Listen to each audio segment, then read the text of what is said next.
নমস্কার।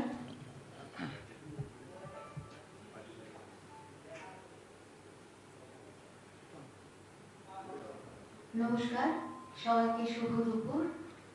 আজ ভারতীয় জনতা পার্টির প্রদেশ কার্যালয়ে সমস্ত সাংবাদিকদের আমরা শুভেচ্ছা এবং স্বাগত জানাই। দেশের যশস্বী প্রধানমন্ত্রী রাজর্ষি শ্রী নরেন্দ্র দামোদর দাস মোদীজির জন্মদিনকে ভারতীয় জনতা পার্টি শুরু থেকেই সেবা দিবস বা আমরা সেবা পাক্ষিক হিসেবে উদযাপন করে আসছি। প্রতি বছরের ন্যায় এই বছরও 17 সেপ্টেম্বর থেকে, যেটা দেবশিল্পী বিশ্বকর্মার জন্মদিন, এবং সেটা একটা কাকতালীয় ব্যাপার যে নরেন্দ্র দামোদর দাস মোদীজিরও সেদিন জন্মদিন। সেই 17 সেপ্টেম্বর থেকে 2 অক্টোবর, যে বাপুজি, ভারতের যিনি জাতির পিতা যাকে বলা হয়, আমাদের মহাত্মা মোহনচাঁদ করমচাঁদ গান্ধী, যিনি মহাত্মা গান্ধী নামে পরিচিত, এই বাপুজির জন্মদিন, এই 15 দিনকে আমরা সেবা পাক্ষিক হিসেবে পালন করে আসা হচ্ছে। তো এইবারেও দলীয় কিছু কার্যক্রম এবং জনসাধারণের জন্য কিছু আমাদের বিশেষ সেবামূলক কাজ রয়েছে, কারণ ভারতীয় জনতা পার্টি সেবা সুশাসন দিয়ে আমাদের যেটা রাজনীতির মূল আঙিনায় সেবা, এটাই আমাদের চলে আসছে। কিছু কার্যক্রম অলরেডি হয়ে গেছে। আমাদের মাননীয় প্রধানমন্ত্রীজি ওনার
এবং জনগণ যেন এটা জন আন্দোলনের রূপ দিয়ে আপনাদের সামনে উপস্থিত হয়েছি।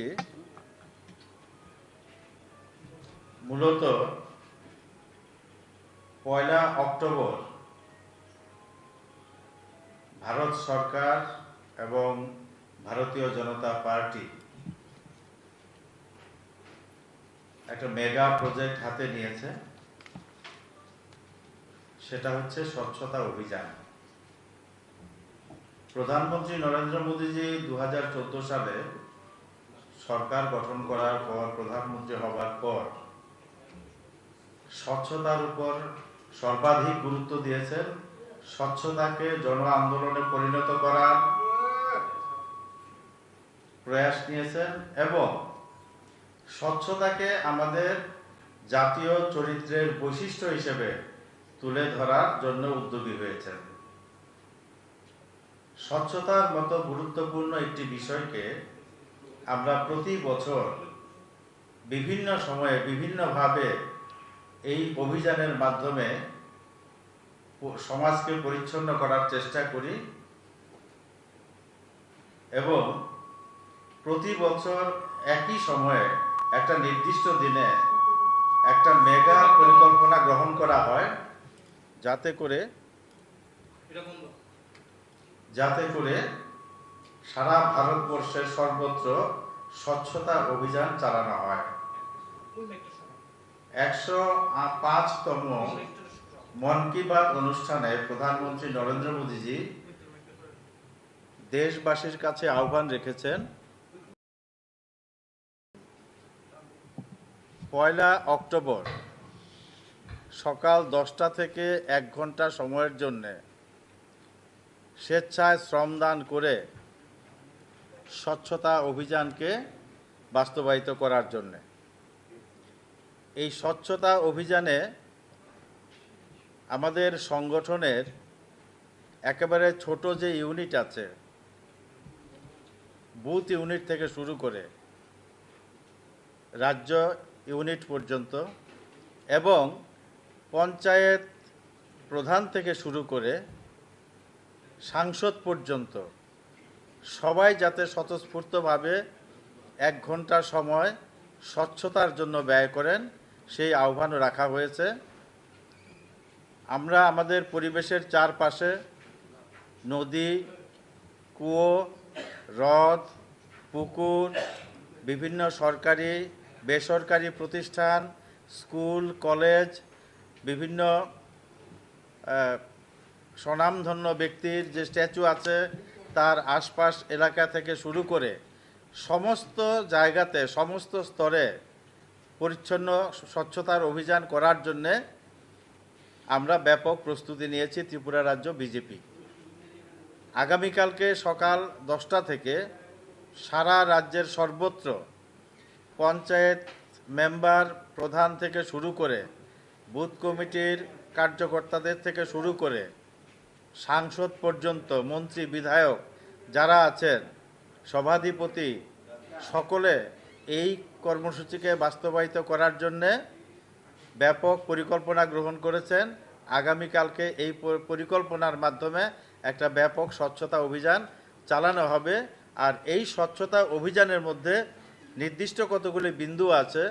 আমরা 17 তারিখ থেকে 17 সেপ্টেম্বর থেকে 2রা অক্টোবর পর্যন্ত সেবা পাক্ষিক পালন করছি। এই সেবা পাক্ষিক কার্যক্রমে 15 দিন সময়ে বিভিন্ন ধরনের কার্যক্রম নেওয়া হয়েছে।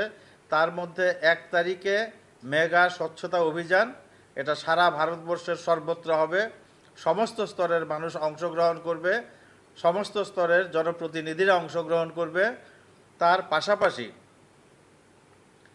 পাশাপাশি 2রা অক্টোবর জাতির জনক মহাত্মা গান্ধীজির জন্মজয়ন্তী। কোনো না কোনো খাদি বস্ত্র বা খাদির উপাদান ক্রয় করেন এবং খাদি যে ইন্ডাস্ট্রি, খাদি যে শিল্প আমাদের, সেই শিল্পকে আরও সমৃদ্ধ হতে সাহায্য করেন। এটা আমাদের অবশ্যই করতে হবে। আমরা সবাইকে এ ব্যাপারে উদ্বুদ্ধ করার প্রয়াস নেব এবং প্রধানমন্ত্রী নরেন্দ্র মোদীজিও এই বিষয়টার উপর বিশেষ গুরুত্ব দিয়েছেন। তাহলে 1 তারিখ সারা ভারতবর্ষের সঙ্গে ত্রিপুরা রাজ্যেরও সর্বত্র স্বচ্ছতা অভিযান হচ্ছে এবং সারা ভারতবর্ষের সঙ্গে আগামী 2রা অক্টোবরও বাপুজির জন্মদিনে খাদি বস্ত্র বা খাদি সামগ্রী ক্রয় করে আমরা এই 2টো দিন এভাবে উদযাপন করব রাষ্ট্রের স্বার্থে, সমাজের স্বার্থে। আমাদের মধ্যে আরও কিছু কর্মসূচি আছে, যেমন পাবলিক প্লেস, রাস্তা, লোকালয়, বাস স্ট্যান্ড, রেল স্টেশন, এগুলো পরিষ্কার পরিচ্ছন্ন করা হবে। পুকুর, হ্রদ, ধর্মীয় স্থান, স্মারক স্থান, এগুলি পরিষ্কার পরিচ্ছন্ন করার ব্যাপক উদ্যোগ গ্রহণ করা হয়েছে। এবং 1 তারিখ 10টা থেকে 11টা এই সময়টা আমরা স্বচ্ছতা অভিযান করব। আমরা যারা স্বচ্ছতা অভিযান করব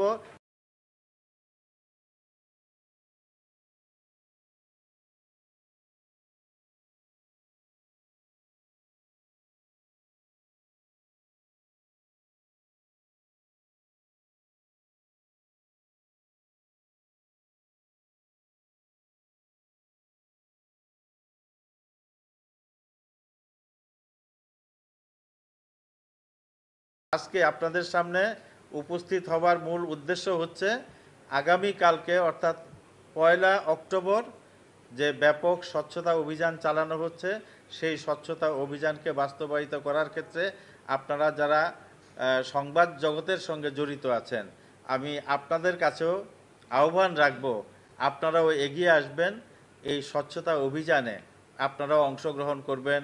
আপনাদের ভূমিকাও সমাজকে স্বচ্ছ করার ক্ষেত্রে যথেষ্ট গুরুত্বপূর্ণ ভূমিকা রয়েছে, সেই ভূমিকাটা আপনারাও পালন করবেন।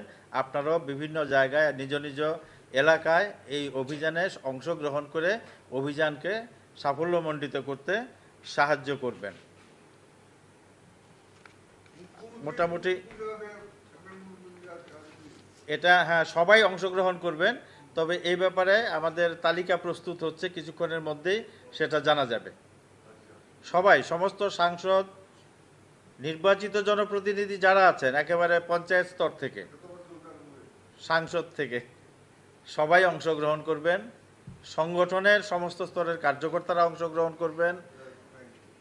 সমস্ত ধর্মীয় স্থান, হাসপাতাল, কলেজ, স্কুল, হ্রদ, পুকুর, কুয়ো, এই সমস্ত রেল স্টেশন, বাস স্ট্যান্ড, সমস্ত জায়গাতে স্বচ্ছতা অভিযান চালানো হবে। এবং মোদিজির এই স্বচ্ছতা অভিযান যে তিনি 2014 সালে শুরু করেছেন, সেটার উদ্দেশ্য কিন্তু কিছু আবর্জনাকে এক জায়গা থেকে আরেক জায়গায় নিয়ে ফেলে দেওয়া নয়। সেটার উদ্দেশ্য হচ্ছে ভারতবর্ষের প্রত্যেকটা মানুষের মধ্যে স্বচ্ছতা সম্পর্কে সচেতনতা সৃষ্টি করা, স্বচ্ছতাকে আমাদের জীবনের অঙ্গ হিসেবে গ্রহণ করা, এবং ভারত যে বিশ্বগুরুর আসনে প্রতিষ্ঠিত হবে সেক্ষেত্রে এই স্বচ্ছতার মতো বিষয় একটা গুরুত্বপূর্ণ ভূমিকা পালন করবে। কারণ আমি যদি মানসিকভাবে স্বচ্ছ হতে পারি, আমার পরিবার স্বচ্ছ হবে, আমার সমাজ স্বচ্ছ হবে, আমার রাষ্ট্র স্বচ্ছ হবে। কাজেই সবাই আমরা সম্মিলিতভাবে আগামীকালকের এই স্বচ্ছতা অভিযানকে সাফল্যমণ্ডিত করার ক্ষেত্রে আমরা যার যার মতো করে নিজেদেরকে যুক্ত করব এবং এই অভিযানকে বাস্তবায়িত করব, সাফল্যমণ্ডিত করব। সবাইকে ধন্যবাদ।